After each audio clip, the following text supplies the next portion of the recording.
Hello, friends. Welcome to Saga Thursday, the show all about the skirmish miniatures game from Studio Tomahawk. I'm your host, Rodge, joined once again by Monty. How's it going, bud? Great, Rodge. How about yourself? Oh, pretty good. Lots happened since we last chatted here, but we're all in one piece. And so we're going to talk a little bit news. We're going to get into some hobby stuff. So we haven't talked about hobby for quite a while. We'll say what we've been up to. We're going to get into some juicy Adepticon talk. I went. Monty didn't.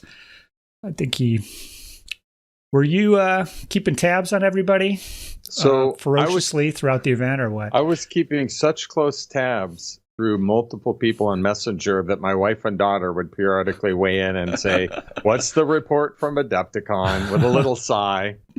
Do you have like audio notifications on your phone? Yeah, I got vibrate, so it was in real time. It was blowing up. Awesome. So I'll tell you about the event as a whole, maybe give you my personal experience. Nice. We got to do the paint contest is back, Monty. Yes. With the Patreon. It's happening every quarter here, sponsored by Gripping Beasts. Big thanks to those guys for providing a prize. And so we'll have the details for that. And then we have the Rodge Patreon-related quarterly contest winners details that we'll get into at the end of it. And then I'll do a little preview of the upcoming videos. They're in the can, so I feel comfortable previewing them. Don't usually like to do that until they are fully edited and uploaded. So these ones are good to go. So as far as news stuff here, Monty, do you have anything on your end? You've been monitoring the internet for us while we were at Adepticon. Right. Yeah, I got an important job. I do believe the Polish Grand Melee just concluded, and they said they would be sharing out data, winners, all of that data, all that stuff to come. And locally, there was a little announcement that there will be another Saga Storm, which is our local Saga in the park come September. Yeah, so that, I think I wrote it down here, September 17th, Saga Storm up in the Twin Cities, and should be fun. Age of Vikings mixed with Age of Invasions. Yes. And I think I may have had a little influence on that. Monty, dude, good job. Good job. We'll see, but the fun thing with Saga is always keeping it fresh, mixing it up. So we're, I wasn't involved with this part, but including a legendary warlord that you're spending, basically mandatory legendary warlord. So, yep. Will definitely influence the warband you choose. You know, some are good, some are not so good. So you probably wouldn't take them if you weren't forced to. So we'll have to. I haven't even taken a look at it yet, but I'm planning to go with a truckload of locals. Nice. And I did see the Polish Grand Melee stuff. Was plenty of pics were posted. I didn't get to read anything yet, so eagerly awaiting those results.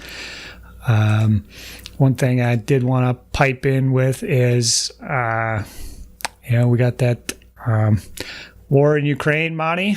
Not to bring in real life stuff. It's going. No, we do. Kind of kicked off since just started last month, kind of when we were doing it, and fortunately seems to be going on, getting worse. Obviously, it's completely horrible, despicable. I wanted to give a shout out to V&V Miniatures. They are located in Ukraine, and it's in this day and age, we're all connected, and to see that stuff happen to these guys is terrible. They did confirm that they're still open for business. Okay. And the postal service, is still working for those guys where they are. So I'd recommend, if you want to lend some support, there's different ways you can do that. Buying some models is a way to do it. They got lovely figures. I've seen since I purchased my Heathens, they've been doing a ton for ancients with Romans and Carthaginians and stuff. So definitely head on over there, check them out, give them some love if you can. Yeah, their website's working. My website, Monty, however, is down. Rodge rules. This was always hosted by my buddy for free on the side off his stuff. And, so it was kind of intermittently working, and I was okay with that. But recently it came under a bot attack, Monty. So we had to shut it down and kind of chatting with him and some of the other issues. I'm going to be moving it over and probably not revamping it, but moving it over. I know some people do go there to get the tournament info and scenarios and cards and stuff like that. A lot of that has been uploaded to the Discord server. So if you're looking for that stuff, you can find it there, hopefully. But got a lot of stuff going on right now. Moving the website isn't a top priority, but hopefully by next episode or the one after, I'll let you guys know. Just a couple folks have been pinging me. So yeah, hopefully I'll get a good situation going and it'll remain online 24/7, which wasn't doing before. So yeah, with the Patreon funds coming in, we got a few shekels on the side to keep the website going. I'll definitely do that. So yeah, otherwise, ALLFATHER'S Day, Monty, June 18th, still going. Age of Magic. Oh, yeah. Working through the scenarios there, play testing. Those are all posted on the Discord as well. Are you coming, Monty? Was this officially revealed? I booked within days of it being announced, set my money, marked it on the calendar, and this Sunday I'll be getting at least one practice game in, also maybe two. We'll see how that goes. Okay, cool. If you play those scenarios, let me know. We're not going to do any deep scenario chat this time, but let me know. I'm still working through them, play testing them.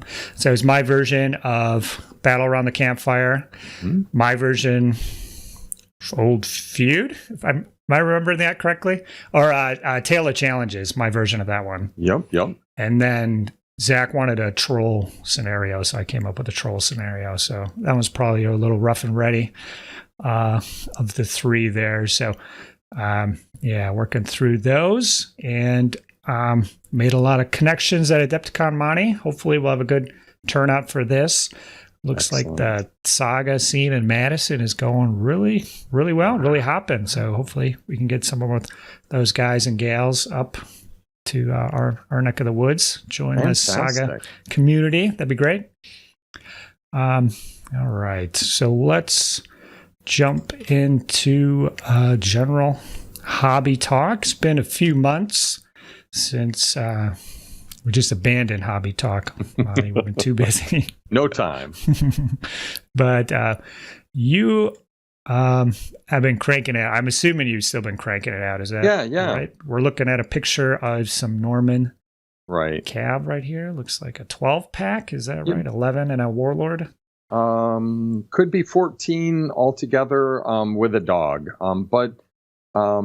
So I got some footsore Normans and got those painted, the foot element and the mounted element. I think you were just seeing the mounted Hearthguard element. Mm-hmm.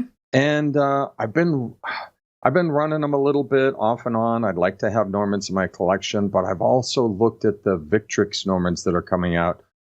And I love these, but I just thought, So I put them up on the block, and they should be on their way to Houston. But got those done, and right behind them, I'm working on, very close to being finished, 52 picks, plus two, a hero and a warlord. So it'll be 54 when I'm done. And wow, awesome. That's coming. Yeah, that's coming to a finish, and then I got to figure out what I'm painting next. Now, are those picks? I got a couple questions for you. Are those meant to be a multi warband? I mean, I've seen you reference. Right. You can do Welsh, Irish, Scots picks. So I have to tell you, I kind of leaned into the picks this time, and by lean in, I simply mean I used those very unique shields that they used. I mean, they will visually and clearly be picks, but I have so darn many that I can also turn around and, a year from now, I could shield swap, and they could be, I got at least like 8 of them have these super long spears They're the first core figures, beautiful metal figures, and those look just like Scots with those giant, almost pike length spears. So yeah, I think there's some portability in it, and I do plan to play it as more than one warband. Okay. Yeah, I kind of been, there's always like 5 Saga warbands burning around, trying to be the next one in my mind. But I have been looking at those guys, and doing the multi-warband aspect definitely appeals to me. But the equipment isn't the same between them, so I'm trying to figure out how many javelins do you need? How many, hand weapon, proper spear and shield, hand weapon guys? How many slingers? There's a couple crossbows in there, naturally. So, how are those guys equipped for, I guess, for picks? Are they a javelin faction or? So, name? Right. As you look at these figures, it'll be more clear once I get some photos of them.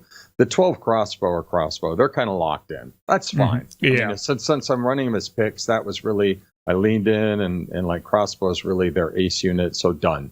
But they have some guys who look like they're holding short spears, but it so happens that like about 11 of those guys, they easily could pass for javelins. So they could be levy javelin men. And I could paint up some bow. I mean, 52 is a nice start. So I can buff them out a little bit. If you were going to try to like walk down the same path, maybe you could say, well, instead of crossbow, I'll do bow, because bow is portable up and down the line. The Scots use bow, the Welsh use bow, and the Picts use bow. So there's things you could do to make them a little more portable and paint fewer figures. Okay. Yeah. It's like any project when you're thinking about it, I've been doing the Heathens, which are kind of a multi-warband project. There is overlap, but just never ends, Monty. I just always want more. So as far as painting and stuff on these Norman's picks, did you try anything new with these guys? Tried and true, or The Normans were tried and true. But when I got to the picks, I had watched a YouTube channel. I think I may get this wrong. Juan Heldago was doing some amazing stuff with contrasts. So me being, somewhat foolish, I watched how good like a certain color went down. I go, wow. I mean, that is really quite exquisite, in 2 coats. So I've got these contrast paints that I really don't use very much. And so for this project, I leaned into that. So for me, the contrast paints were really more about like base coats. And then I worked up from that. But I still think at the end, I saved like a nice bit of time. And I think the results were kind of what I was looking for, which is really kind of darker than I usually do, very earthy, very simple earth palette. I stayed away from my fantasy brights and highlights. And, I wasn't sure, like when you start down this path, you're like, will I be happy at the end? And now that I'm looking, I'm like, yeah, that's a different approach, a different style, and kind of a different look at the finish line. And I'm pretty happy with it. Awesome. Very cool. So do you think the contrasts are going to, like every project from here on out? No, I mean, I don't think so, simply because I kind of muddied the waters here, Rodge. Before I did this project, my brain kind of splits into 2 and then 3 and then 4. I had decided that it was time to treat myself with a drop on the, it's Pro Acrylic by Monument. Okay, and I love their whites and blacks so much. I'm like, I need to give them a spin. And I dialed up a nice palette of kind of earth colors. And the point is to use them as bases and work, with hand mix in my, base color. Well, have a base color, mix in my mid-tone, and then mix up my highlight and do that. So my next project, I kind of want to put a pin in the contrast and go back to a more traditional style using the Monument paints. Okay, cool. Well, I'm excited to see how that goes. So I, myself, I've been doing the usual, but I have picked up some of the contrasts at my local hobby shop, and then I was kind of waiting for Adepticon to get the contrast medium, and then some additional colors here. So I definitely want to give it a shot. I'm thinking I might I might try some on these Viking Shield Maidens. Oh, wow. Wow. And it's going to be kind of like what you said. They're the base coat level, and you work your way up. So I might try it on. I'm a little scared, Monty. I'm going to need you to hold my hand. I am interested in the RB Painters speed paints. Yep. Similar idea, half the price. It looks like they're a little less contrasty, but go on a lot smoother, and they don't pool or make it quite as splotchy. So I think that's probably more my jam as a base coat, and then work your way up. But I do have the actual contrast. I was looking to pick up the Speed Paint Mega Set at Adepticon, but they sold out within a couple hours when they opened. I don't know how many boxes they had, but I didn't get over there till Friday, unfortunately. So that's still basically, I got a standing order with my game store. When he gets them in, I'll head on down, pick those up. I'm definitely interested in those. If you're just doing base coats, that's still the way that washes flow, versus two thin coats. Right. Yeah. You're just going to save. Seems like you'll save a lot of time there if you're happy with those colors. So, that's cool. Yeah. Do you have pics of the picks posted on? Are you going to get them on the Discord or anything?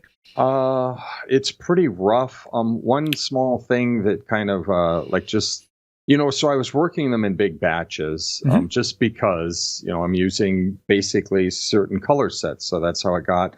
But I was finding that I was getting a little bit more than what I like chipping as I was doing this, and that's not the contrast paint problem. I was using a new primer, a rattle can primer, and I don't know. I did it on a super cold day. The can was warm, the minis were warm, but whatever. So I had to pour basically the gloss coat over to harden them up and stop them from chipping. So they look like a perfect 1970s miniatures. They're nicely painted, but they're shiny as hell.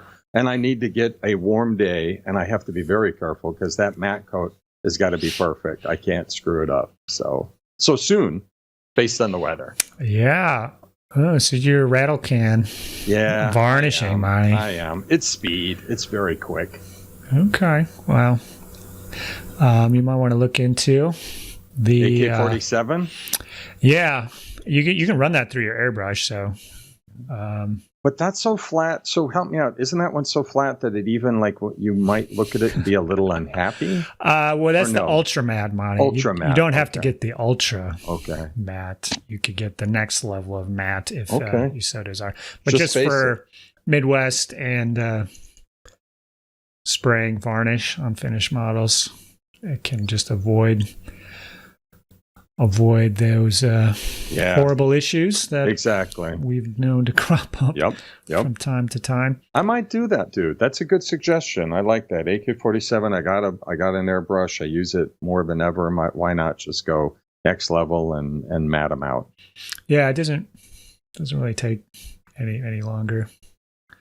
Okay, good pro tip. Thank you. Yeah, check it out. So I've been busy too, Monty, so people might have seen the Hearthguard I've been working on. So these are Hearthguard on foot, and these are based off the Gripping Beast Yams Vikings and the Ringing Guard. Beautiful. And did the usual style here. Try to make them even more colorful than the rest of the crew. These are my glitter boys. So I used some nice. golds on these guys, and they were in anticipation of Adepticon, so it opened up a few more warbands for me. And then what people haven't seen for Adepticon was I also painted up a unit of 12 archers. Beautiful. And these are a mix of, there's three Gripping Beast plastic guys with V&V miniature heads on those guys, just a time in. There's 4 Brother Vinnies, Arrow, I think they're Arrow Wives is what they're called. And then the rest are V&V miniatures, Viking archers. And these were started a long time ago. They were base coated and took to the campaign finale, and they've been sitting for 6 months. So I wanted a little paint project for ACON. It was kind of nice having a last minute painting deadline again, having that extra motivation in my life. You know, I need some external forces, Monty. I can't carry the load internally to get stuff done. I need something external. So these were going to be used. So my schedule was I was the ringer for the Age of Melee, so I could have brought whatever I wanted. Okay. So based off the models that I had, I was gonna use the Heathens as Goths because I could use just the foot guys. You know, they're barbarians. Yeah. You know, they're not too far off. No, and then they could pass. I was going to use a unit of archers along the way. So I had 17 archers from the pagan peoples, or 16. How many? A point and a half warriors, 2 points warriors. Yeah, I had 16 archers. So I painted up 12 of them with this. So that's awesome. I just have 4 more to go to finish off the archers. So given that I was ringer status, I don't know. We were talking, you know, trying to encourage me to get the pagan peoples ready, and there was just still too much to do. I would have had to start a little earlier, so I still would have needed 4 cav mounted warlord, which those were assembled and base coated, but I knew they would kind of be a lot of work to get them to where I wanted. And then I also needed foot Hearthguard with heavy weapons, because there's situations you want the cav, situations you want the heavy weapon Hearthguard. Yep. And so it's not pictured, but I actually did paint up some heavy weapon Hearthguard, some more Yams Vikings, and I got to use them at Adepticon as Norse. Nice. I was one of the Norse Gales. It was nice to bang out probably 20 models in a month. Wow. Not something I do frequently. No. Oh my gosh, Rodge. And at this level with all these touches, magnificent. Yeah, thanks. And then you can see a lot of time was spent on a display board and backdrop for these. So this is something that I've really wanted to do for a long time. I've been envious of your backdrop, Monty, for a while now. And doing up a display board, kind of have a dual purpose. I don't like making display boards, but I'm like, when I think to myself, but a sweet painting backdrop, I can do that. I'll make that. And then also I can haul it out and use it at the event. So I also, with the Patreon funds, got a new camera, which I don't know, looks better to me. Definitely has that army book rulebook quality to it a little bit with the backdrop there. Perfect. There's always the scenic background on those pictures in the books there, so I'm trying to go for that kind of quality for my own personal pleasure. So thank you to everybody for making it happen. And then there is the possibility of using it for additional videos and stuff like that. So it's a little beyond me technologically, but I'm learning here, learning lots using it. So I look forward to more pictures. Next steps for me, Monty, taking a break from the Heathens for a little bit. I'm assembling since I've gotten back from Adepticon. Under Earthers for Age of Magic. Ooh. So in April, my goal is to get everything assembled, and then in May, at some point in May, I'll hit the clock and kind of come up with like an arbitrary 30-day challenge to try and get them done. And so it might use the contrast. Yeah. And the Army Painter speed paints is the idea, to incorporate that in and make that happen. So I've seen a couple people doing that, and I think that's a great idea to kind of give you some extra motivation to burn the midnight oil or get up early. Do you have any deadlines like that for yourself, Monty, when you're thinking about armies? Like, I want to bang this out in 4 weeks or anything? Right. Yeah. When I'm painting for an event and then change my mind as I get close to the event, I have to bang out, something under the gun. But right now, like I mean, there's no event in the next 30 days or 60 days. I got a little bit of time. I'm going to clear out my queue. I'm actually not far away from reaching the point when I have painted all of my miniatures. So I need to go out there and find my next project. Holy smokes. Yeah, Did it I need again. to fix that. Oh boy, Monty. But I'm excited. Are you ready to share what figures you're going to use to do your Under Earth? So I've got this is a nostalgia fuel project, ego vanity project here, Monty. The best kind. So folks might know I have a pretty large supply of old Games Workshop Warhammer Chaos Dwarves. So those are kind of the natural Under Earthers. So I've always liked those figs. I never had them as a kid, but towards my end of my Warhammer days, I picked up, a big army lot off eBay for a considerable sum, and you can't really use them for, even at the time, you couldn't really use them for Warhammer, and you still, I don't think they're really usable for Warhammer. So Age of Magic is really the perfect kind of project for them, and they're like the army never had a whole lot of sculpts. It had limited troop types, so it really is perfect for Age of Magic. Okay. 40, 50 models. And with the Chaos Dwarves, I always like the, non-racist nature. They work with greenskins, although I guess the greenskins were slaves, so that's not really any better. But I liked how they had combined arms with the goblins and orcs and hobgoblins and black orcs. And I could see this getting out of hand for sure. Right. Running 2 or 3 or 4 different Age of Magic armies. But the initial build is going to feature a lot of goblins and then some Chaos Dwarves, providing the elite hard hitting. Are you going to have to bring along a bodyguard to protect these models, because they're worth their weight in gold? Oh, yeah. Well, maybe I'll keep an eye on no swiping the table. Right. That's right.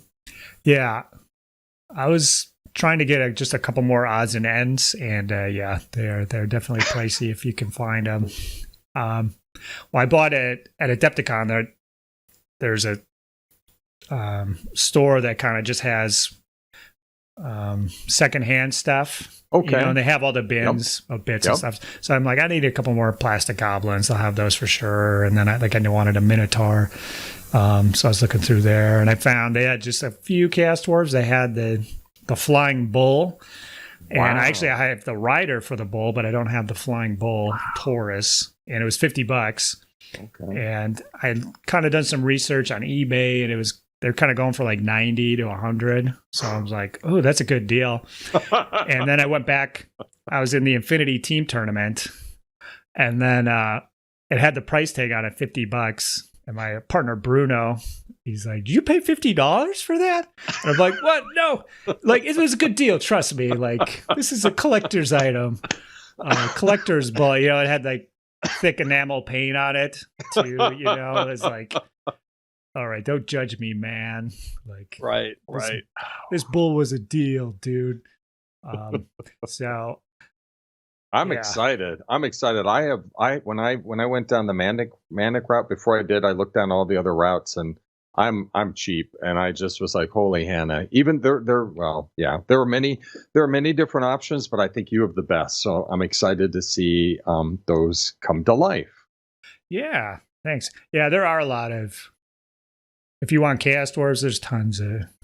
There's at least two that I were looking at that are like full ranges and all the same stuff. And this is kind of more truly like nostalgia type projects. So I'm trying to use kind of the original stuff. Yeah. For my own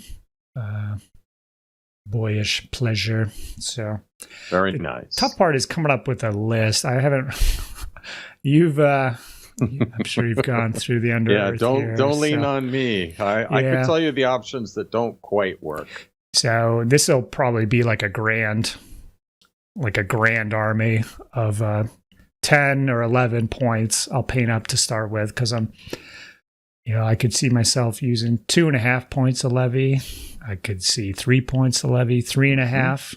There's some pros for the weapon teams. Maybe I'll drop the weapon teams, put the war machine in. I haven't, what am I, be my hitter? I want some creatures, but, I've got a point and a half left. If I can get a 1.5, I'll do mounted Hearthguard. If it's just a point, well, then you probably want to go for a Titan.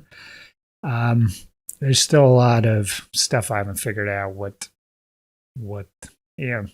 I'm sure it doesn't really matter, but I want my first build to be my best try out the gate here. So I got to play a couple games. We started playing a couple games, so it's been fun doing Age of Magic again. Nice. And with that, why don't we get into Adepticon chat, because I was running the Age of Magic event, Monty. Good job, dude. Good job. I saw the photos and heard the reports. Yeah, it was a lot of fun. I headed down Wednesday and I ran the tournament on Thursday. The factions, I don't know, fortunately, don't have any notes with me, but it's a pretty even split. We have 4 Great Kingdoms, 4 Undead, 3 Wild, 3 Horde, and then 2 Otherworld, 2 Under-Earth. So I don't know what that adds up to. 8, 14, 16 players. I think we're going to have 18. 2 people had to drop in the end, another Otherworld and Under-Earth, so it would have been pretty even there. But yeah, the standard of painting was really high. Yes. And I saw a lot of cool stuff out there, a mix of the refurbished historicals and just a couple of them are straight up Age of Sigmar armies, and we're going on to be used in the tournaments for Age of Sigmar later in the weekend in some capacity. But we had a nice mix of everything. Definitely tons of awesome 3D prints for monsters, Monty.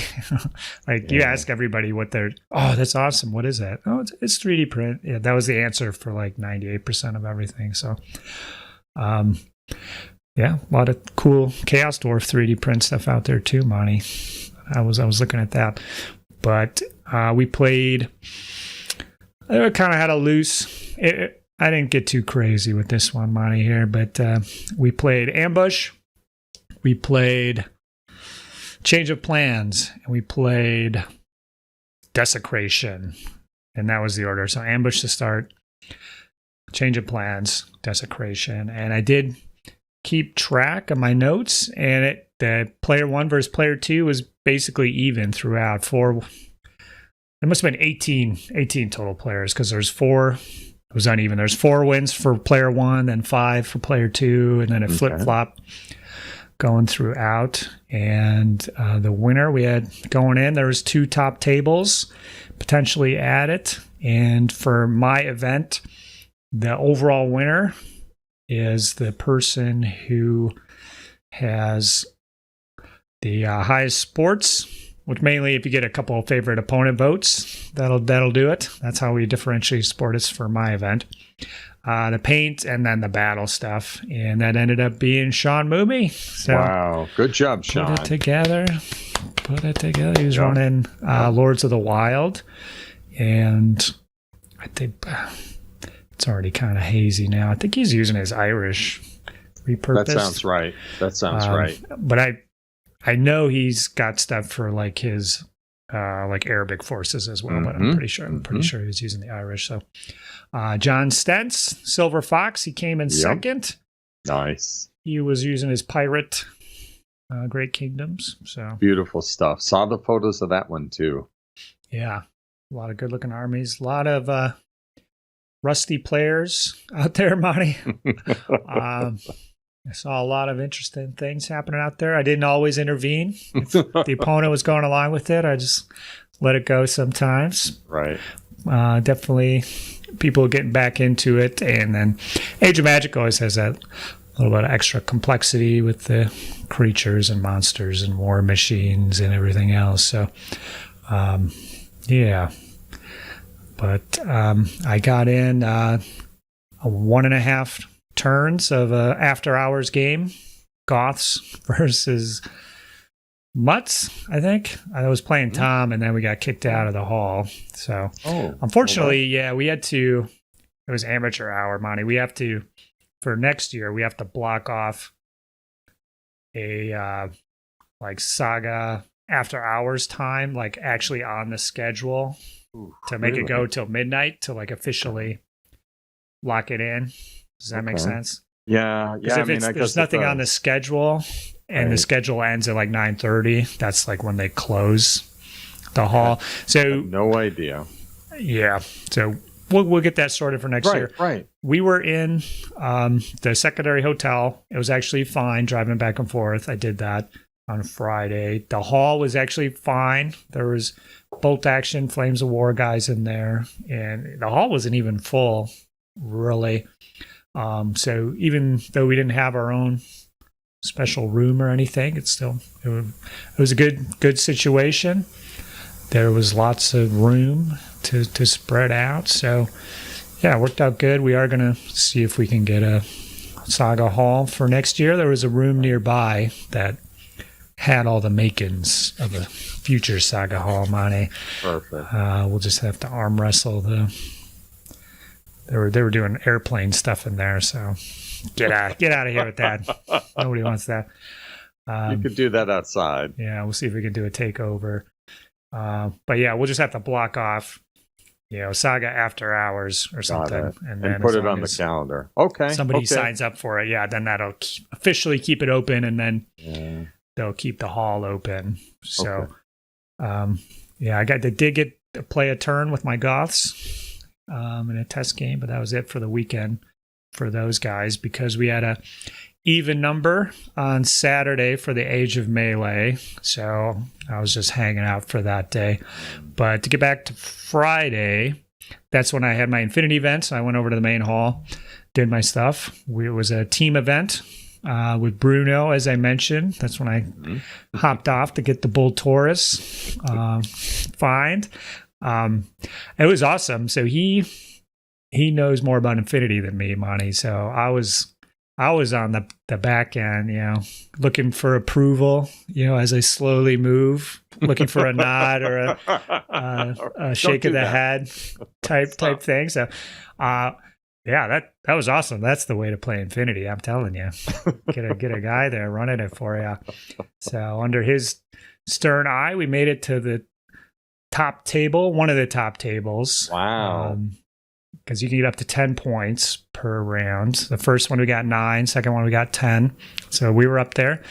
Unfortunately, we farted the bed here with 1 point, 1-1 draw to end it. So some other guys snuck in there, took it from us. So, but we were top 4th or 5th team out of maybe 30, 40-ish team. So that was good. You got to like just being in the running at the top table. That's a huge step. That's very exciting. Mm-hmm. And so I pretty much missed all the Saga team stuff. Do you know who won the event? I can't. My gosh. It wasn't the usual suspects as far as I remember. I can't remember. Sorry. But they didn't get the list either, so they don't know which factions. Yeah. That was an issue. Yeah. Well, I was a little rushed with my Thursday prep here, so unfortunately I don't have that up, and I can't think off the top of my head where to get it, because then the teams would just be the team names too. It wouldn't be the actual the actual people on the team. But congrats to those guys. I think Steven and Charles were on that top table, but they messed it up with terrain somehow, where they should have they let too much terrain get out there. I think they were playing against Irish, now that I think about it. So yeah, trying to remember exactly, but there was like 5 or 6 pieces of terrain, and they're playing against Irish, I think. Yeah, that's not maybe good. 2 Irish players or something. So they were like, because they were talking to me later in the weekend, and they were like, yeah, we let that get away from me. We just lost the train of thought for a second there and ended up with too much terrain. So that happens. That's just from memory here. It may have been an invention of my own mind, but I think that might be what happened there. I didn't get back in time to see it. On Saturday was the Age of Melee, so I was helping out, checking things out, and the winner there was Stephen Holdeman. Yes. So I do remember that. Yep. He was running Carolingians, and there was quite a few Carolingians there. Assassinates as well. Very shooting heavy field in that event. And there was some shooting in the Age of Vikings the next day as well, Monty. But yeah, congrats to Steven. Yep. Yeah, he did a good job. I don't know, any surprises there for you, Monty? From anybody you know? So just a small thing. First of all, the Sassanids were beautiful, as you would expect. Looking at the pictures, and I think Scott got best painted with his Aventine, mostly Aventine Sassanids. Yes, just gorgeous. When he put them down on the table weeks ago, I looked at him like, yeah, this is world class. This is amazing. But also credit to Stephen and the other guys who ran the Carolingians / Merovingians, the different varieties. So I've always looked at that board, and I've seen like some of our better players take a run at trying to make that work in events. And every event up until this one, they've kind of fallen short. And I've been on the other side against them. And if you catch them with their dice not quite set, you could just run them off the table. If you catch them with a bad matchup, they're done. And also, if they have trouble getting Prolium stacked early, there's just many ways that it can, like, it's a fine-tuned machine. And like, credit to those guys for bringing it, and credit to Steven to getting that fine-tuned machine up and running and through 3 games to get himself in the winner's circle with that. That's impressive. Yeah, definitely. So yeah, you are correct. So he was running the Merovingians with the Javelin Hearthguard, and so bow warriors. Yep. So both of those troops are just inherently vulnerable. Yes. You know, if you don't have the dice positioning to back them up. So, yeah, hats off to him. He ran it right. There was a lot of that Hearthguard unit. Every time I walked over, it was hugging its own board edge in safety. Right. So I'll give you a clue how he ran it. But yeah, one thing I got to see some of the Mongols versus Huns game. That was awesome to watch. So Charles from Stevens Neck of the Woods. Yep. And so I was talking with him. He had those from like the 90s or something from some other game. So it wasn't a great deal getting the mounted levy horsemen painted, which I had to like go double check the book about the mounted levy, because I knew they were in the first edition book, but I thought they got dropped in the second one. So I was like, that can't be right. That can't be right. But then I looked and I was like, oh yeah, mounted levy without needing a special character or anything. You can just take them. And then I went back to the juiciest saga ability. Yes. this 4 or 6 dice attack dice melee for levy ability we talked about when it came out, and then I was like, ugh, I'm getting the shivers just thinking about him plowing those 12 levy in, smashing. Yeah, so I know he did pretty well as well. Yes, he did.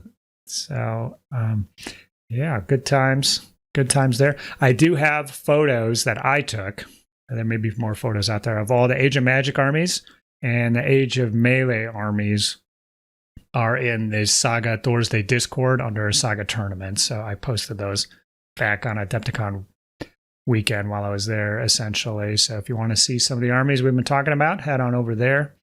For Age of Vikings, I was too busy playing, Monty. This was my time to shine. Yes. So I was running the Norse Gales. So this was a little bit of trying something new with the Heathens.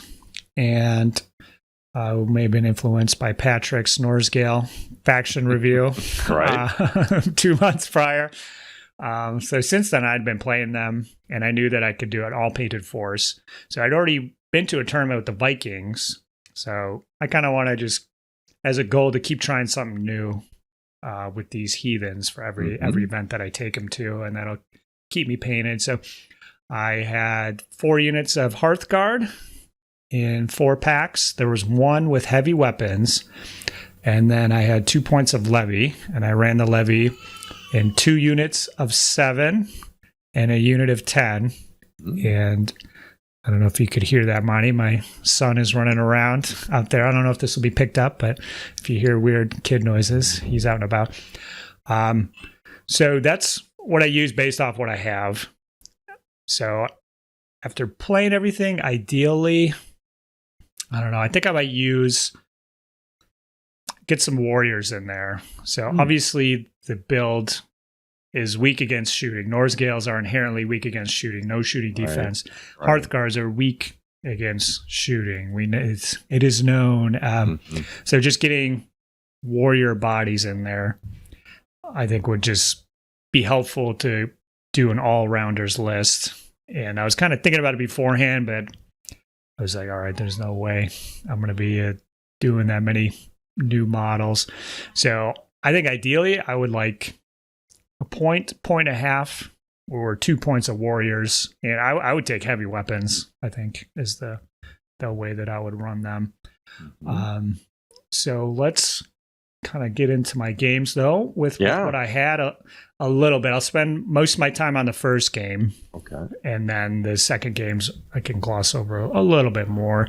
So first game, I was up against Sean Moomey with his Irish. So it was a shooting warband. I knew I was going to face at least one shooting warband going into it.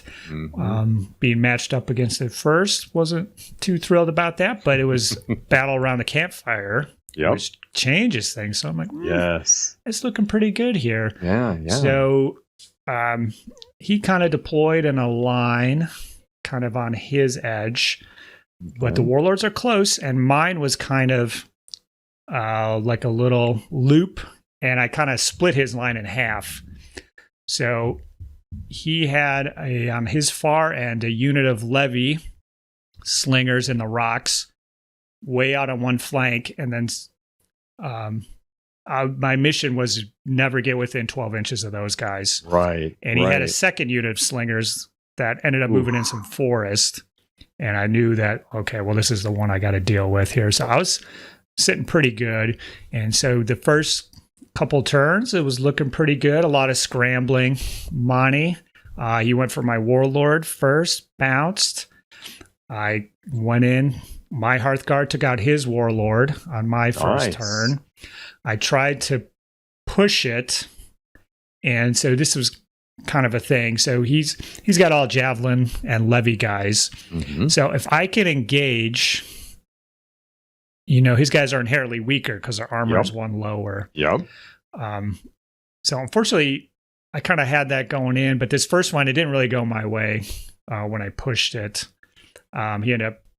I only killed one guy, and then he killed 2 of my Hearthguard. So I pushed it, and I'm like, okay. So that kind of made me not want to do that anymore, maybe when I should have.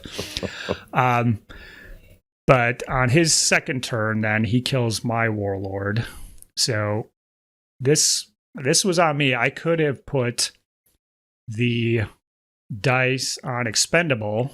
So any resilience on my warlord, I could have shifted to levy and keep my warlord alive. Right. But I put the die into another Hearthguard activation so I could push it and try to hit his Hearthguard. Got it. When we're even, I still have the advantage because his armor was lower. Right. So that's what I used the die for, and it didn't work out. And then I was kind of just hoping to luck through the shooting and stuff with the warlord, because I had 3 Hearthguard, 2 in one unit, and then 1 was in range with another unit, and that other unit was going to get shot up anyways. So, unfortunately, he ended up shooting up the warlord, going in, doing enough wounds to like I couldn't even shunt it over. I just had to peel him because he did 3 or 4 wounds. Okay.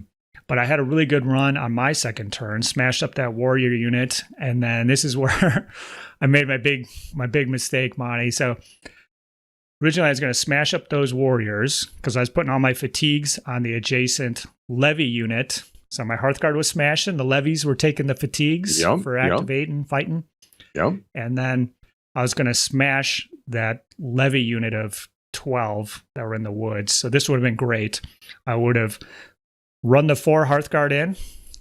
I smashed him up, pushed the levy out, and then I would have been in the woods if he wanted to shoot me. Yeah. But, and this wasn't Sean's intention, he had a Curé was also next to the levy unit there. Okay. And after I smashed up those warriors, I could also go into the Curé. I think that's how you pronounce it. Yep. And so with the abilities I had queued up, I had 5 dice in the combat pool, and then I still had the I think it's Nors to where you get the auto hits. So I was like, yes. I was like, ooh, that Curé's right there. He was. Yeah. I'm like, this is the only chance to get him. Like he's gonna run away. This'll knock down the activate. I took out his warlord. He only had 1 Curé anyways. And so this would have knocked that ability out completely, the one where he can activate the levies. And then I was thinking to myself, he's worth 5 points. Yep. And I'll go in, take him out, blow him up, and then I'll have to weather the shots one turn, and I'll go in, I'll finish those levy. And plus, with those auto hits, I didn't want to waste them. It was mostly that I didn't want to waste the auto hits on the levy. Yeah. Because I was going to be hitting him on 3s or 2s anyways. And so I got the auto hits. I could go in, I take out the Curé. I don't want to waste the auto hits. So it was really just that auto hit math. I didn't want to waste the auto hits on the levy. Right. But I went in on the Curé then. And so I did kill him. But even though I was armor 6, he killed two of my Hearthguard, so I was bummed about that. Wow. And then after that, Monty, it was his turn 3 then. And so with the scrambling of turn 1 and 2, with everything's going on, we're trying to get positions and stuff, I wasn't subjected to the full firepower of the Irish at that point. So at that point, the firepower was unleashed. And that unit of levy, basically, I had a couple more cracks at him, but I didn't kill anything else in that unit. And then those guys almost single-handedly shot up everything that I had. So if I had gone into the levy, that I would have smashed them up for sure, taken them down to 7. Right. It probably would have been 6 exactly, just the weight of the day, So that was the way to take out his shooting, was to take out that levy unit. And then I think that would have really sealed the deal. He would have had to come out of the solid ground with his other levy unit to make things happen. He still might have shot the bejesus out of me before the end of it, but that's kind of where I lost the thread, unfortunately.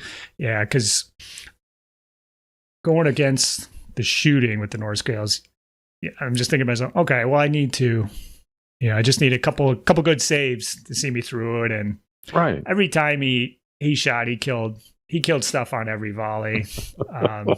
So the Hearthguard went down. That the Hearthguard that killed the Curé, they got shot up, were gone. And then he's like, oh, I thought that would take another activation to get them taken out. So I'll just use the dice to shoot the other one. I was like, oh yeah, got another one. And then there was a flip with trying to take out his Hearthguard, and then he just had 1 left, and then I had no way to get him. And so just this one was, I think the Norse scale, there's just a lot riding on a few dice with the Norse scale. It's shooting, there's a lot riding on it, and then with the abilities and the armor 6, how many 6s can he roll? And going in, I thought having armor 6 with that ability, these guys are invulnerable. But Yeah. every time I would lose, it didn't matter that I was armor 6. I'd lose guys every time. So I kind of changed tactics a little bit by the end. So I ended up, it went to the very end. He kind of wanted around turn 4 or 5. He started getting ahead of me on points. And, I had one great run at the end to try to even it up. But I think it was like 28-21 or something like that. So he ended up taking it. And he played well. And it was a good match. Definitely would have went for those levy if I had a second crack at it. Any questions, Monty? I've been rambling here. So no, this was really good. It's so hard to say, right? Like if it doesn't work, your brain right away is like, well, what was the plan that would have worked? I like the approach, like taking his warlord out, that like decreases his ability to use the we obey, his determination is gone, saga dice is gone, and also that like that ability in the far left corner, bottom left corner, like is less effective. So taking the other current out like shuts that down. If his next roll was all common dice or all common dice or leaned heavy common, then he couldn't tool up his levy slingers to shoot you up. So like it wasn't a bad idea. And I hear exactly what you're saying. You have these auto hits that are hard to get and they're in your pocket. Why not use them for the most valuable thing? So like in another timeline, another universe, Rodge, that would have worked. Yeah. It's my just belief. made the saves or but and that happens too, right? People could shoot and shoot and shoot. And the other guy's like, made him. And you're like, what? So that wasn't happening this game, unfortunately. And then Sean did point out later when I was playing my second game that Career actually only would have been 3 points because they're worth, it's a hero is worth 5 when they're destroyed, but they're specifically listed as being worth 2. And so if they're destroyed, they're only worth 3. And so, you know what, I think if, because I even said during the game they're worth 5 or something, well, it's 5 points right there. If I can just bag it, I'm only going to get 1 or 2 points off those levy, in this attack. But, so he didn't, this wasn't malicious or anything, but if he had said, well, actually it's only worth 3, that might have been the change in math that I needed. I would maybe have gone for the levy.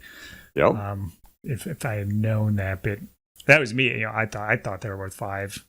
He thought they were worth 5 at the time, but he looked it up later. So, that was a good game. Tough I knew there's going to be a shooty match in there, and I would just need a little luck. But throughout the match too, I had the same kind of problem where it was so hard not to throw all my dice into the torpedo double activation. Then the rest of my line is sitting there and it's tough getting them up. So with the Norse, I think I need to cool out and just have one turn where I'm at least moving things up. But I don't know, there's a couple with the determination, you can't be charged afterwards. Yep. Or I found out just having Norse up with a crap load of combat pool works equally as well as determination because nobody wants to charge that unit. So there is a value to having the rest of your guys 12 plus inches away because they're like, well, come at me, come at me, bro. You'll be double fatigued when you get to the rest of my line, or you can take these guys out and take a bunch of hits. So the next 2 games were both Vikings players, Monty. Now, I thought I would get the Viking player first round, but it was second round. So that was Luke and Don, and both of them were unfamiliar with the Norsgale as well. So I got to show them the special delights and explain to them that they too could run the Norsgales with the very models that they had. There would be no problem. So converts. Against Luke, I got up early on Desecration by popping one of his objectives, and then he kind of had to come to me. He did have Ragnarok.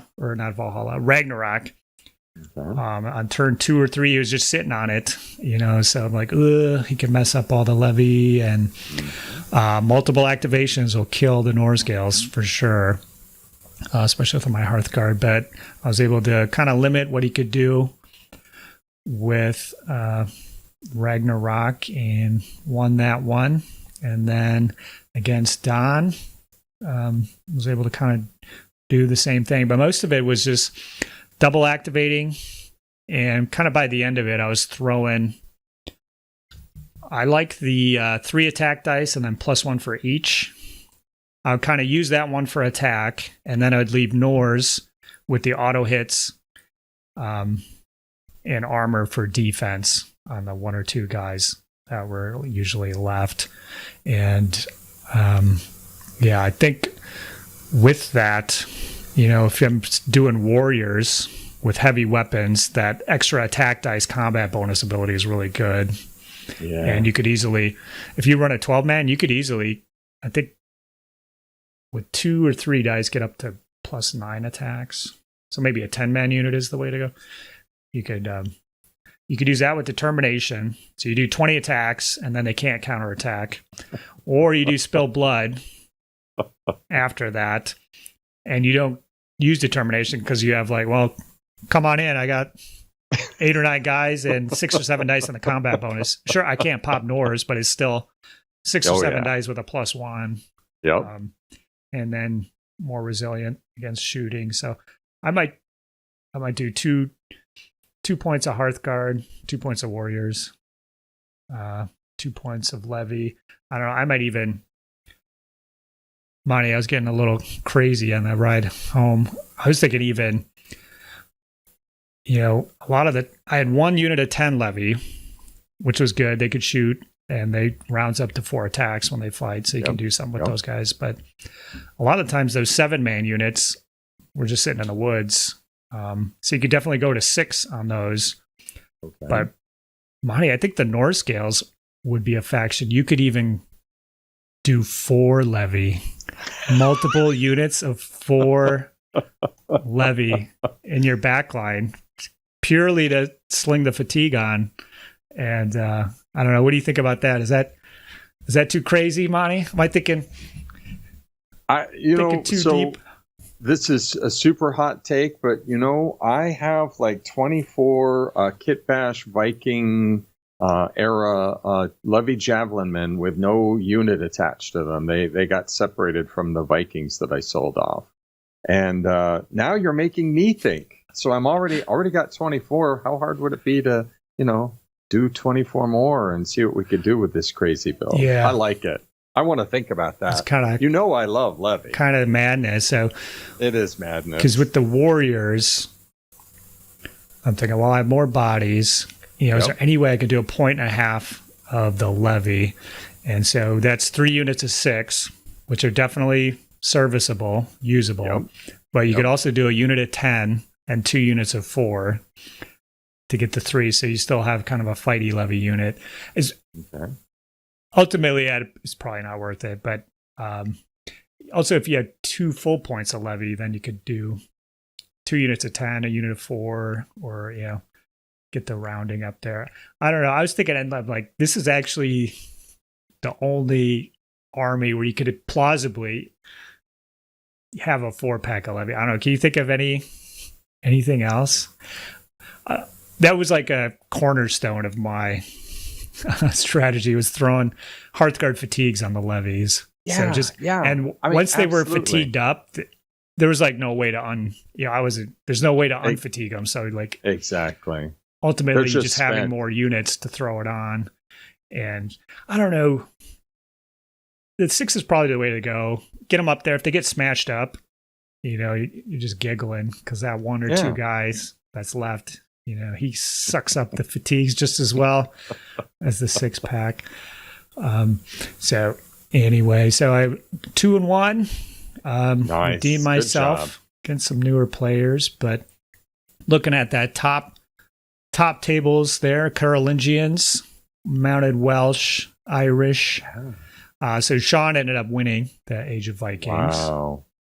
So he stepped on me on the way up. Yeah, he formally thanked Andy Lyons for not right. It was a team effort. So yeah, he was crushing it. He did well all weekend.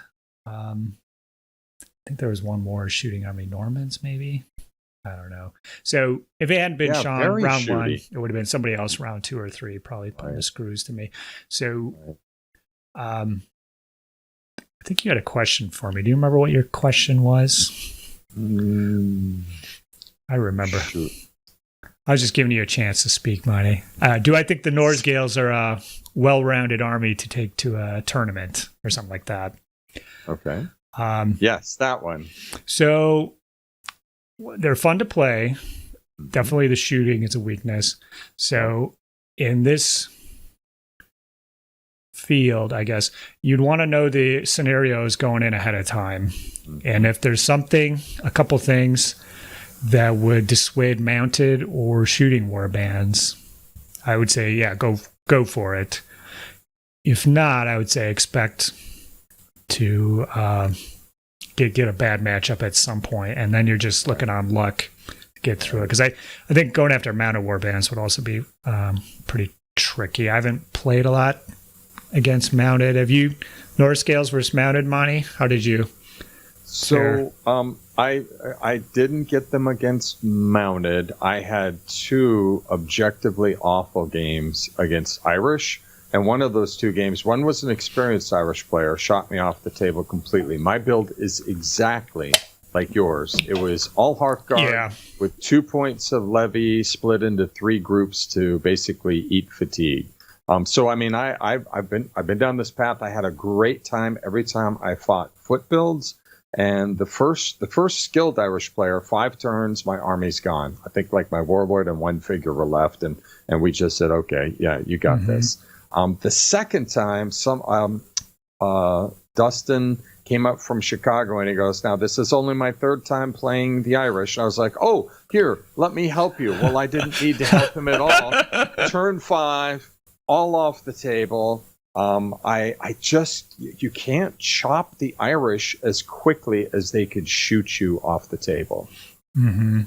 So I think that was when I said, okay, that was fun for a while. I just couldn't see taking them to an event where there would be Irish and other like shooty heavy, because I just couldn't solve that riddle. I just couldn't. Mm-hmm. So I think, you just got to be okay with that. Otherwise, they're really fun to play and they're pretty quick to play. Once you have a couple of games on your belt and you know the formula and the order of activations to do everything, because when it gets down to it, there's only a couple melee abilities. There's like actually 2 essentially on that board. The auto hits and the souping up of your attack dice with the other one. 3 attack dice plus 1 for each combat bonus. So just putting your dice down, and there's a couple, I'd say, kind of dead abilities on that board too. So it just made it easy to kind of go through. And then I guess one thing I kind of like doing towards the end with the rares was really getting the Warlord in. Because if you have the rares, you can spend the 2 dice on King of the Isles, which is kind of pricey. But if you got the rares, you can just reactivation pool and get them back again and keep doing what you're doing. So I liked trying to get the Warlord in and using expendable on my turn to slough stuff off onto the levies and keep the Warlord fresh. And then he has like a true armor 6 on your turn and their turn. So it was like a defensive, even against shooting, he'd be armor 6. And, when they come in multiple times, he's still armor 6. And so I think if I played again with this list, I'd try to do a better job of getting 1 or 2 levy units out ahead, sending in the Warlord first, using the expendable King of the Isles, kind of cheating a little bit to do some damage, but keep them fresh, and then send in the Hearthguard, but kind of make sure to do it as a line and keeping the feed train, the pipeline going. So I definitely would live to play some more games. I promised Zach another battle report. We filmed one already. I'll talk about it a little later. But he'll run Pagan Rus, and I'll run Norsgales. So you'll see the Norsgales in action, these guys, and you can critique them further. But overall, Adepticon was a blast. Monty, you were definitely missed. Nice. we talked about the next year already. The plans are in motion. Nothing to divulge at this point, but there will be Saga at Adepticon 2023. I'm willing to go down. I'm going to the grave with that. I'll let it out. So yeah, that was Adepticon. Anything else jumping out at you, Monty? Questions or anything? Just a small thought, like going forward on this big thing. So as I was looking at the list of like attendees and the players, I saw a lot of new faces. Oh yeah, and so my thought going forward is, when a little bit of the churn goes out of the water, it's the second year at that hotel. We lock down a couple more things. If we get a nice rate of return on our old vets coming back, and we keep our high level of new players coming back for their second year, I mean, we'll be blowing the door off the places. It'll be back up in the 30s and 40s again, for the event days. Yeah, I agree. The judges we were talking, we agreed. There was tons of newer players. I was talking about rusty players. A lot of them were just new guys, running stuff for the first time. And I heard this so many times, at least 3 or 4 times, where people were, I did Saga 1 or 2 days. I went over for, I don't want to throw anybody into the bolt action or Flames of War one day, but I won all those games, but I had more fun losing my games of Saga over here. I'm just going to do all Saga next time. Like that, yes. I literally heard that 3 or 4 times, that same story. So people... Saga's fun. It's awesome. Yep. Yes, it is. Yeah. And we bring back Night Saga. Put it on the books. Yeah, definitely get that back. It was a little slow after hours. I think a lot of people were staying at that main hotel, so it's kind of a pain. But being in the TO, staying in the secondary hotel, that was awesome. We could get up. It was only 5 stories, so we could get up to our room and back within 3.5 minutes. Wow. Monty, you had to take the dump ski. You didn't have to do it in the stalls, but you could get the home field advantage back in your room, man. You were there. So, yeah. Oh my gosh. Well, I'll note that one. Definitely a benefit. So, yes. Looking forward to it. Should be off the hooks. I think we'll definitely be pushing some higher numbers. Looking forward to it. And when we have the details, we'll let you know. I know it's definitely, probably your goal and my goal to get the information out there as soon as possible, get the stuff posted as soon as possible. Talking with the other judges, they agreed, earlier is better. So whenever we get that figured out, we'll let folks know about it. But that's our coverage for this year. And once again, all the picks and stuff are up on the Saga Thursday Discord under Saga Tournaments. Go check those out. Otherwise, Monty, still going here. We got the paint contest. Spring. Has spring sprung for you? I'm looking. Yes, it has. I'm looking at snow out my window here. I don't know. Are you? Yeah, we got some, but it melted back off. So see, hope. Mm-hmm. There's hope. It's teasing us here. Exactly. It is a spring winter paint contest. Same rules as every other time. We did a hero / warlord last time. We're going to do 4 Hearthguard this time, Monty. 4 Hearthguard. This is coming out on the 7th. You need to get your entries in by May 1st.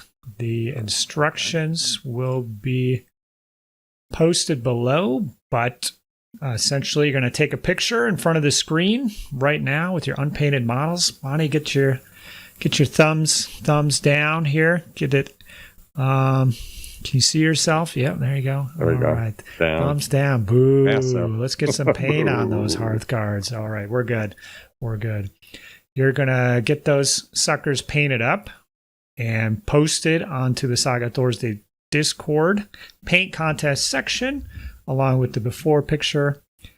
We're going to go through on the next day. Monty and I are going to critique them all. We'll do it live on the video and provide some feedback and some goodwill. One random person is going to win a prize from Gripping Beast. They are the sponsors of this contest. Thank you, Gripping Beast. You get a plastic box set, and the winner will receive, theoretically, Monty, an engraved pint. I've been working with I've got two buds that have the ability to do this, and I've been working with them informally for like 5 months now, trying to get them to print me off these. So I would be going to a commercial online source to get it done at this point. I still owe JP from the first winter contest of this year. He was the winner. Okay. So yeah, we'll get that out to you, JP. I'm not dogging you, man. We'll get you that mug. So that'll be really cool. I'll post pictures when I get them. But the buddy connections are falling through for me, Monty. So I'll have to go to a website, get it done. Did I cover it all? Do you have any questions, Monty? I think that's it. That was good. Yeah, so you can do any age. I'll have the written details below. But historical, magic, we love it all. Let's see if we can get some more entries. I think our record is 13 entries. So let's see if we can get 14 this time. Good goal. And 1 in 14 chance of winning some sweet plastics. Monty, those are pretty good odds. I like them. Okay. We have another contest here, Monty. Thanks to the Patreon. So this Patreon business is getting out of control, Monty. In a good way. Thank you to Terry, Patrick, Sean, Mitchell, and Kevin. Specifically, these guys are contributing at a very high level for reasons that remain unknown to me. For the awards I've offered are very few, but thank you to these guys. But we've had 5 new patrons since last month. So we've actually hit the threshold where we have a 6-point or 8-point army. I don't know. I'm on the hook for 2 additional videos per month. It's official, Monty. What have you done? Yeah. This is... when I came up with these, I didn't think we were going to get there. So now, I'm the fool for that. No, thank you guys. I've wanted to make videos. This gives me the extra impetus to do that. It lets me buy equipment. And you guys, you actually do get some goodies. So Gripping Beast is helping me out once again. I don't know if they realized how many box sets they were giving away on my behalf, but every quarter, we have warriors and above get automatically entered into this contest. And so this is all the warriors and above for the Gripping Beast plastic kit. And then all the entries from December. So I guess I never really explained that. But December 2020, those were lumped in as well. So if you contributed early, this was your chance to get all the extra goodies.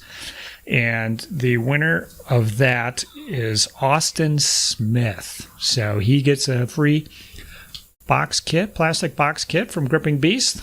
Congrats to him. And the other contest is the painting one from me, and that's Hearthguards are higher, so a little fewer people there. And after doing that, I'm really on the hook to JP because he was the winner for that one. So I'll get in touch with those guys. So for the painting, this will be at the levels for the Patreon unlocked unit of mercenaries or Hearthguard. So I'll talk with JP, but I have some Irish Hearthguard that I've already painted, so I'd be willing to give those out if you wanted those. Otherwise, I have the Shield Maidens. So there'll be a couple options based off what's on my paint desk and what I have already painted. But so if he wants the Shield Maidens, he can have those. I'll contact him. But nice. I'll be posting pics of those. It's these Foundry ones. I'm looking. Bonnie, you won't be able to see, but I got the fat lady here. I'm holding her up. I don't know if it's zooming in, but that's the Valkyrie. There she is. She's a beauty. The other ones are pretty good. Historical. I mean, well, there's a couple horned helmets, but this one, she's true, Monty. Nice. looking forward to painting that. If JP doesn't want it, maybe the next quarterly winner will do it. Yeah. So thanks to all the patrons, everybody. There's a giant list of names displayed right now. If you want to get in on it, now's the time. Monty's giving away an army. Every month you're one step closer to that Monty army. And I can't remember it. It's Pagan Ruse, right? That's what I don't know if we told people, but yeah, super solid. Steven took the Pagan Ruse pre-COVID all the way to the top spot. I think he only lost one game over like many days. So, All right. So, speaking of Steven, I took my equipment down to Adepticon, and there will be a interview with Stephen Holdeman that I recorded down there. It's coming out on April 14th, 1 week from today, as this is coming out. Turned out really good. It was a really fun conversation. It's about a half an hour long, talking about his thoughts on the Carolingians. And it's appropriate because he was the Carolingian first edition player that I talked to way many years ago now. So he brought him back. We'll talk about his games and fun stuff. So it was really fun to do that. On April 21st, we have a Saga Thursday battle report, another live one. This is a introduction to Saga battle report. I played Vikings versus Anglo-Danes, so a classic matchup there. And it's a doozy, Monty. It's about, I believe it's 90 minutes long, if I remember correctly. We almost died recording it, and I almost died again editing it, but it is out.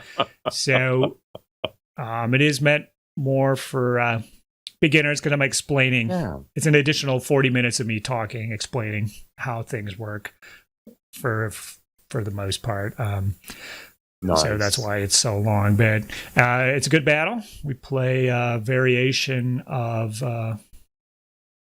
looting. There's an infinity scenario called looting and sabotage. That I confuse. My version is robbing and ransacking. The three objectives in the middle, and you grab them and run off. Yep. What is that one called? Pillage and looting. Pillage and looting. I don't have anything near me. No, I'm gonna just make stuff up. Yeah, it's a variation on looting, pillaging, robbing, ransacking, something like that. So that's the scenario we play. I explain a lot. I think probably halfway through I stop explaining things, but going on for a long time. It's a good battle, and I hope you guys check it out. And so that's what we have for April. Thanks to the patrons once again for making that happen. That wouldn't be happening without them. And we'll see you back in May, Monty. So, yeah, buddy. Any closing thoughts, my man? Just keep playing Saga. Yeah, definitely. Best part of Adepticon was meeting everybody and seeing all the Saga played, talking to people about Saga, meeting new people in the Midwest here. So I'm really pumped for the future of Saga, hoping to get some more local Saga going. And if you have any questions about anything we've said, comment below. Otherwise, we're going to see you again in a month.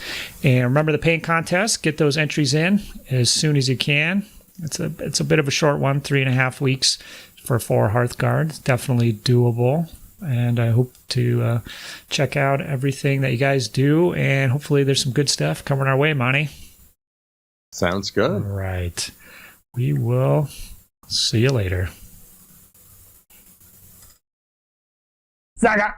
If you'd like to see more Saga content, consider joining the Heathen Army over on Patreon or popping on down to the Saga Thursday Discord server. Links below. Thanks, guys.